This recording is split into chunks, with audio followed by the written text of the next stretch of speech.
Hello, my dear students. I hope you all are doing good. Today we are going to discuss about the National Talent Search Examination. This is presented by me, Anamika. So in this topic we are going to discuss about how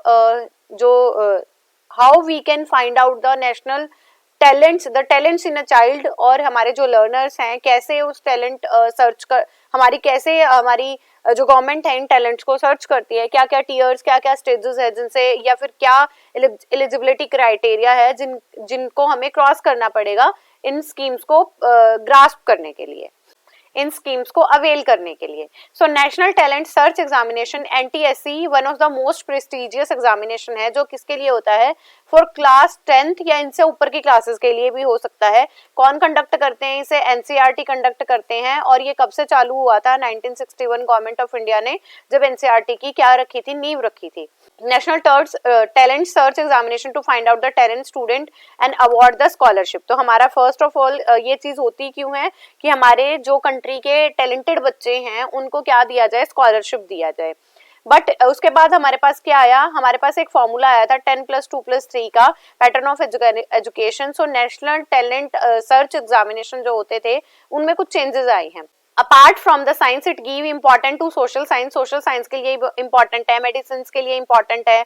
1000 scholarship of which 15 scholarship of reserved. हजारों scholarship हैं जिसमें से जो 15 scholarship हैं वो किसके लिए हैं, हमारी शेड्यूल्ड कास्ट के लिए, और जो 3% है वो हमारे उन बच्चों के लिए है जो हमारे फिजिकली चैलेंज्ड बच्चे हैं.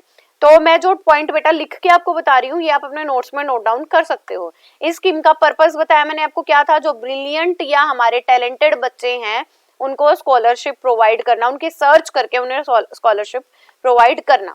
पर्पस क्या है, यही है कि हमारे जो बच्चे हैं उनके टैलेंट को नर्चर करना.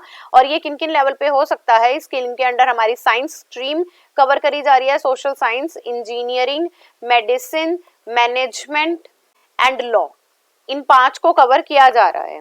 इसके बाद है the NCERT conduct the national talent search examination for the student of class 10th.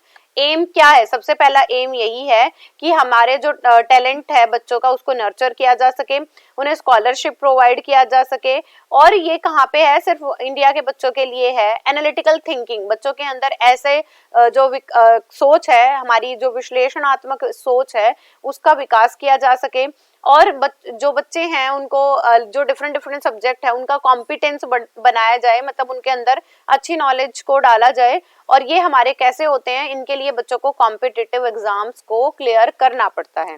Selection procedure क्या है, the national level competition examination in which identify the talent comprises of 2 stage election process. 2 stage का election process है. First stage में क्या है, state या UT wise, union territories wise test होते हैं. दूसरा स्टेज है हमारा नेशनल लेवल पे ये टेस्ट कंडक्ट किए जाते हैं. स्टेज 1 में क्या है, स्टेज 1 में भी एग्जाम होता है. जो हमारे नॉमिनेटेड बच्चे हैं, मतलब जो हमारे स्कूल से डिस्ट्रिक्ट लेवल के नॉमिनेटेड बच्चे हैं वो बच्चे स्टेट लेवल पे अपना टेस्ट देते हैं. यहाँ पे पार्ट 1 में होता है मेंटल एबिलिटी टेस्ट. दूसरे पार्ट में होता है हमारा कौन सा, स्कोलास्टिक, मतलब जो बच्चों के करिकुलर एरिया से संबंधित है, सैट बोलते हैं जैसे, स्कोलास्टिक एप्टीट्यूड टेस्ट. इसमें क्या, history, civics, geography, physics, chemistry, biology, ये हो सकते हैं सब्जेक्ट.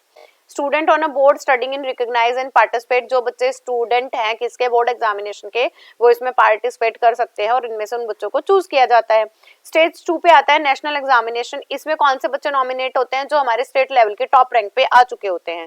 अबाउट 4000 जो बच्चे हैं पूरी कंट्रीज के, उन्हें सेलेक्ट किया जाता है. रूल्स एंड रेगुलेशन क्या है, सबसे पहले तो बच्चे के पास या तो सोशल साइंस होनी चाहिए या साइंस होनी चाहिए या कॉमर्स, इनके लिए होते हैं. और इनको क्या होता है कि जो PhD डिग्री क्या करेंगे, परस्यू करेंगे, उनके लिए स्कॉलरशिप दी जाएगी.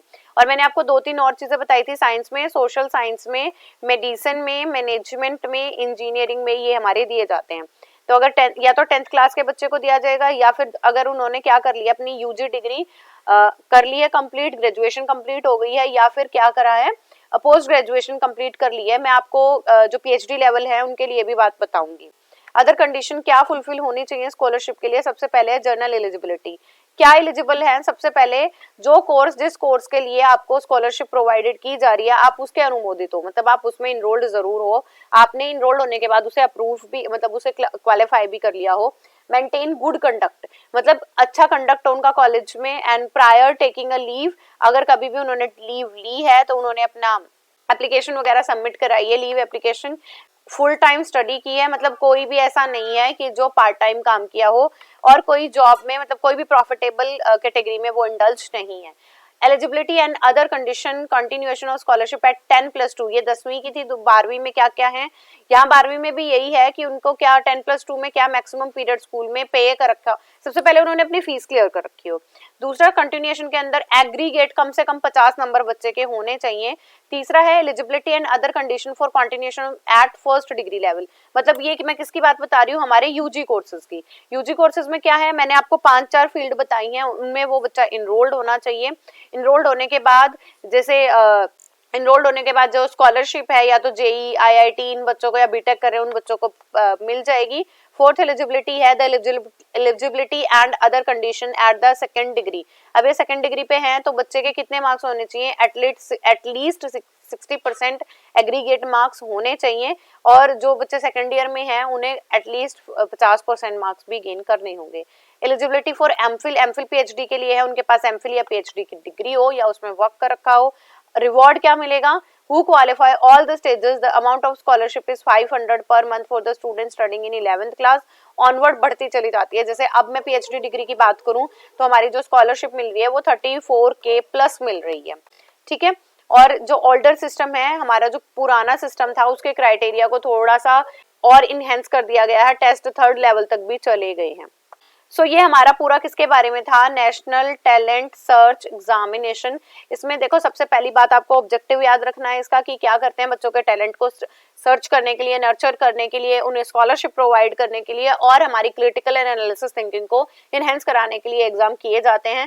देन मैंने आपको एलिजिबिलिटी बताई है, class 10th class 12th UG और पीजी, बहुत सिंपल है। क्लास 10th के लिए आप इनरोल्ड हो उस एग्जाम में, उस बोर्ड के अंदर, और 2 टाइप के टेस्ट बताए मैंने आपको, स्टेट लेवल पे एंड कौन से लेवल पे, हमारे नेशनल लेवल पे। अगर आप 10th में हो, इनरोल्ड हो, आपकी फीस क्लियर हो, और उसके बाद आपके पास कोई स्ट्रीम हो जो मैंने उनको बताया, आप लोगों को बताया है, एंड आफ्टर दैट ऐसे ही 12th का था, ऐसे ही यूजी का, पीजी का एंड पीएचडी का।